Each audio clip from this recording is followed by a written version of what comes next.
Just like iron farms, gold farms are a staple of every world, used for many things like piglin bartering for resources or making a beacon pyramid so shiny your friends will want to steal your beacons. Yeah, that's right, Barney, I'm onto you. I will get my beacon back. However, vanilla gold farms can be pretty cumbersome in both the size of the spawning platform and the actually really creative redstone solutions you need to move the items around, as you aren't able to use water streams like you would normally in a regular farm. But what if I told you I have a solution for this problem? A solution that can be made right at home in your base without even having to break above the nether roof, and it's fully automatable and AFKable? Oh yeah, it's all coming together.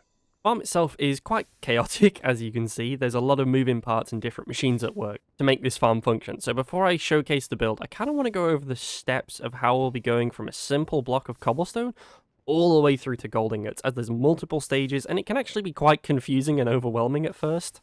To begin with, we start with a simple cobblestone generator using a mechanical drill, some lava and some water. Then we mill the cobblestone down to gravel, followed by crushing wheels to turn it into sand, and then you wash that sand into clay balls, which is then compacted to clay blocks. After that, the clay blocks are smelted into terracotta, which are then crushed again into red sand, and then we wash the red sand again to yield gold nuggets, which of course then you can either store or compress again into gold ingots. And like I said, you don't necessarily need to compact them into ingots, but it does obviously help with a more compact and efficient storage if you need large amounts of gold for a project. But without further ado, it's time I showed you the material list for the farm, so we can get started on the tutorial. Now, it is also worth noting the building blocks down at the bottom here, the spruce stuff. You can just use any block or trapdoor for this. You don't have to use spruce. This is just to decorate the front area. To start off with, we're going to be making the front kind of wall and the storage area. So we're going to start by going 1, 2, 3, 4 with a pillar block. And again, you don't have to use the spruce here. This is just the blocks I've chosen. And then we're going to come over here and we're going to go 1, 2, 3 on the trapdoors. Flip these up and kind of make like this 3x3 panel. Then over the top, some stairs, and these will go out another 6 blocks, making there 9 stairs in total. On the far side again, just another pillar, 4 blocks up. So you can see we've got this shape here with the 3x3 panel of trapdoors and this 3x6 hole here. And this is where the item vault is going to go. So you make a 3x3. It's important to note that you have to face it sideways, not facing this direction, as we need this vault to be one ginormous vault, as that is what is going to be passing the items around to the different stages of the farm. So we're going to do this by going 1 chest, 2 chests, 3 chests, and 4 chests, 2 hoppers into the side of each of these, and then a brass funnel on the top, and these need to be set to output mode. If these, for whatever reason, are showing input, you can just click them with a wrench, or just break them and place them like that. And then these funnels are going to be set to a filter of gold ingots. And to do that, we're going to have 2 basins on the side of this vault here, with 2 output funnels like this. And then from the bottom here, we're going to take some hoppers, 2 of them facing into the vault like this, and then 1 on either side of this middle hopper. Then from there, 2 brass funnels on the basin on output mode also, and then what's going to happen is these will drop out and then get filtered back into this vault here. And of course, 2 presses, making sure that the shafts are pointing horizontally across the farm like this. If they are facing this way, you'll need to rotate them, as we're doing some stuff up here to hook these up to rotational power. Top left is going to be a clay ball, bottom left will be a clay block, top right will be a gold ingot, and this will be a gold ingot. Alright, so next up from the top here, we're going to come to the top of the vault, next to these 2 presses, and we're going to go 1 shaft, 2 shaft, and then 3 cogwheels. From this middle cogwheel, we're then going to take one of our encased fans and place it against it like this, so it's blowing outwards this way. Then from here, we're going to take 3 trapdoors on either side. I'm going to leave these flipped down just for now so we can do this next step here, as this one here needs to be an output funnel, and this brass funnel here needs to be an input funnel. And we can also place our lava bucket here, and once you've done that, from the back you can go 1, 2, 3 metal girders, and then a brass casing here. You don't have to use these metal girders or this brass casing block, this is just all decorational, but I kind of feel like it fits in with the colours of all the other components. And these girders look nice anyway. But of course, can't forget, it's filter time, so the input funnel here will be terracotta, and this one will be clay. So what's going to happen is these are going to pop up, they're going to get blown over by the fan, sit on top of this funnel until they smelt, and then drop back down into the vault. Oh, and of course you can now flip the trapdoors up too. So next up, this little bit is going to be a little bit confusing as we're going to have a few things start to overlap each other here. But the next step is going to be one rotational speed controller here, set to 16, with an encased fan on that one. Now for this next bit, it's important to know if you just right-click a funnel onto an item, it'll be an output, but if you hold shift, we can set these as inputs here. And then we're going to set these 3 RAS funnels to a filter of sand and red sand, and then you're going to click this button here to set it to a deny list, so it will allow everything in except these 2 blocks. I'm going to set all 3 of these to that filter. On the very end here, we're going to take a stair block, 2 trapdoors, and waterlog this. Now, if you're wondering what's going on here, essentially the fan will be sucking inward, and instead of blowing the water particles on it, will be pulling them in. But this still works for washing, as it still has a water source to pull from, and it works. You'll see. Oh, and of course a big cog on the speed controller here. How could I forget? And while we're here, we might as well do the trashing system for the flint in the dead bushes. So we're just going to place a temporary block here with 2 trapdoors, flip those down, with a output funnel here with a filter for flint and dead bush. And now it's important to note, this one is on the allow list, which means only these 2 items will come out of this funnel. And then of course, just underneath here, a lava bucket to trash these items. You could of course keep these if you really wanted to, but I don't. I'm gonna be honest, I have no need for flint. And once you've got this speed controller here, we're gonna place another one directly against it, also on a speed of 16. And then we're also gonna hook up a small cog going diagonally, like this, and that is what will be hooking up the presses and the fan on the top, like this.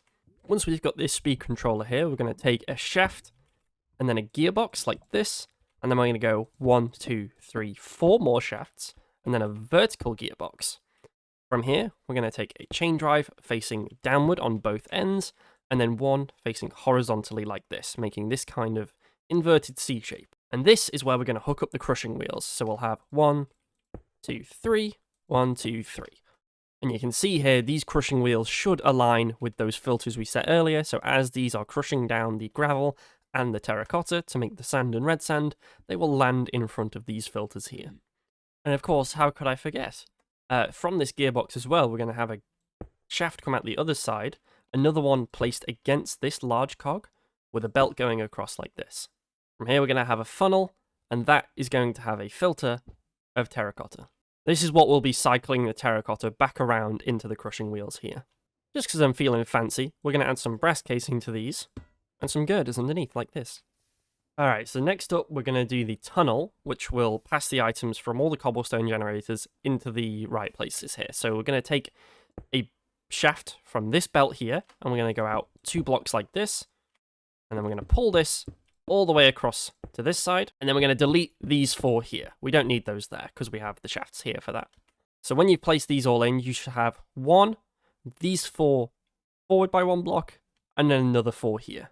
And then from here, we're going to come back 1, 2, 3, 4, 5 blocks, and have another shaft here, and this one will just be 9 blocks long. This is a little confusing right now, but once we get the belts in, you'll see the shape much more clearly. So yeah, you can see a little clearer now how this is going to look. So like I said, next up is the brass tunnels here. So we're going to take these 1 block back here, and we're going to go 1, 2, 3, 1, 2, 3, 1, 2, 3. So it should be 9 of these. Now it's important to note that if you don't set a filter for these will just start spewing items everywhere. Like if I come over to here 1 second and I replace this funnel here is going to start spewing out cobblestone to all the wrong places. So we need to make sure to stop the items coming out the belts we don't want by going, just place some random blocks. I'm just going to use stone here because there's no way that should ever enter the system. So those front 2, we skip this one here, and also 1 on this one. I don't know if you actually need to filter this end one because there's a block in front of it like this, but I would just break this one out and filter that as stone just to be safe. And this little bridge across we made earlier, we can actually finish this now we have the tunnels in, and we can set this one here to terracotta with an andesite funnel on there. Again, I don't know if you need to filter this for terracotta, but I'm just doing it to be safe. And I almost forgot a very important step. We come over here with our wrench, and we scroll on this, set this to round robin. And what that's going to do is it's going to equally split all the items in the tunnel between the 3 crushing wheels evenly. So one of them doesn't get overloaded, or they all work at perfect sync. And again, from here, we'll just do a little bit more decoration, having a girder on this corner, some brass casing all the way around, just using these metal girders on the corner. So the final piece of this puzzle is nearly here. We just got to build the cobblestone generator, and this thing is done. So to make this easier to build, all we're going to do is we're just going to take some girders, this far corner, 2 up like this, 2 block gap, 2 block gap, and then the last one should hang over the edge by 1 here, like this. And from here, we're going to take our encased chain drives and run these all the way along the back like this, with mechanical drills on 9 of these like this. The reason we leave this one open like this is because this is where we're going to attach the power to these drills from. So then from here, we're going to leave this belt empty, we're going to leave this belt empty, and then here on the 3rd one in, we're going to put our millstones. And of course, these will just have andesite funnels running along both sides. And this is why we set this tunnel to round robin here, because 9 items will enter between 3 outputs. And what it will do is it will say 3 go here, 3 go here, 3 go here. And it means that 1 crushing wheel won't get backlogged. They'll all have an equal amount of work to do. So once you've got the basics of this done, we're going to add the water and the lava last here, but we're going to take a shaft, we're going to place it on this belt under the millstones with a vertical gearbox and a cog just to hook those up. And then from here, a large cogwheel, rotational speed controller, large cogwheel. I'm going to set these up, so this taller one here will be at 48. You know what? I'm going to do one of them under it too. And then this here will be set to minus 256. Now, I saw this problem crop up quite a lot in my iron farm video with people saying that all their belts were going backwards. If you have this problem with your belts going backwards instead of forwards, then all you need to do is come to this main speed controller and change this from minus to plus 256, and vice versa. If you set it to this and they're going backwards, just flip this round to minus. All you need to do is change the rotation, but keep the same speed. Oh, and of course, this line here will be where your main power input comes from, so either side of this is where you can hook it up to your main steam engine, and you can add a clutch, of course, to turn this thing on and off. And of course, like I said, we still need to do the lava and water, so lastly, we're just going to take some trapdoors, 2 of them here, can get rid of that one, a bunch on top of the drills here, and then even more on top of the andesite funnels. Lastly, on this side, we're just going to place 2 temporary ones, 2 on top of those, 1 there, break those, flip those up. Makes this kind of L shape.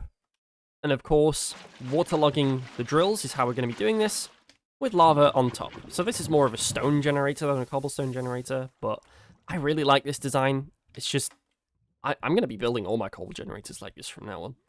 Like I said, yeah, you just then go and hook this up to your steam engine. I'm just going to be using a creative motor here for demonstration purposes, but turn this thing on, and yeah, should get going. The cobble will come through, get milled, turn to sand, and yeah, it does take a little bit for this process to get going, as obviously you need to get a build-up of a solid flow of clay going, but you can see this pops up over at the top here, and it's all working magnificently. Any minute now, we should see some terracotta come scooting across here. Yep. Into there. Red sand out there. And that is what will be washed into gold nugs. Which, maybe? If we get lucky? No. And that is the gold farm done. This thing isn't actually the fastest thing in the world, because the rates for the gold aren't great. But I did want to point out something of why I chose to do this extremely convoluted method instead of the soul sand method. Because if we look at soul sand in JEI, there it is. If we wash this, we have a 2% chance of getting 1 gold nugget. And of course we get the quartz too, which is nice, but not what we're aiming for right now. However, if we use the red sand method, there we go, that'll do. 1 block of red sand is a 12% chance for 3 gold nuggets, so it's a much higher rate. I don't know if the math actually works out, because of course we need to make 4 clay balls, which again is a 25% chance on the sand, so this may actually end up being more inefficient. I don't know. but in theory, I like the bigger number of 12% chance per block than all the others, so I've chosen to do it this way. Plus, this thing looks hella cool. And you know, this farm actually could double up as other stuff. You know, you take out this recycling business, and this becomes a terracotta farm, which is also very useful. All you need to do is just whenever you're up to the process you want, you just change these filters, and they'll get pulled out into the chest here. Oh yeah, we got gold nugs. It's working. Nice. But that's going to do it for today's tutorial. Thank you all very much for watching. I appreciate all the love and support on the channel. And I'll see you in the next one. Peace.